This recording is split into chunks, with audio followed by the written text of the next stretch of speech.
যে ডাকসুর মাদকের আড্ডা ছিল, যে ডাকসুর শাখানা ছিল, সেটা ইসলামী ছাত্র শিবির পরিবর্তন করতে সক্ষম হয়েছে।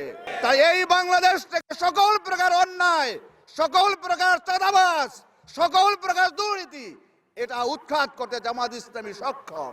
তাই আমরা আপনাদেরকে আহ্বান জানাচ্ছি, আপনারা ধৈর্য ধরে যত ভয় ভীতিকে উপেক্ষা করে ইমানের শক্তি নিয়ে, কারণ আমরা যে কাজটা করি এটা ইবাদতের কাজ, আমরা রাজনীতি করি আল্লাহর সন্তুষ্টির জন্য, পরকালে নাজাতের জন্য। তাই আপনাদেরকে সেই ইমানের বলে বলিয়ান হয়ে সকল রক্ত চক্ষুকে উপেক্ষা করে আগামী দিনের ভোট কেন্দ্রে কোন রকম হই হাঙ্গামা করতে না পারে, এজন্য আপনাদেরকে সীসা ঢালা প্রাচীরের মতো ঐক্যবদ্ধ থাকতে হবে ইনশাআল্লাহ। তাই আপনাদেরকে আমি উদাত্ত আহ্বান জানাচ্ছি, আপনারা বাংলাদেশের গুরুত্বপূর্ণ বিশ্ববিদ্যালয়গুলো যে পরিবর্তন দেখেছেন, যে ছাত্ররা ছাত্রীরা তারা ছাত্র শিবিরের পক্ষে ভোট দিয়েছে, তাদের বাবা মারা তো এই গ্রামেরই নাকি?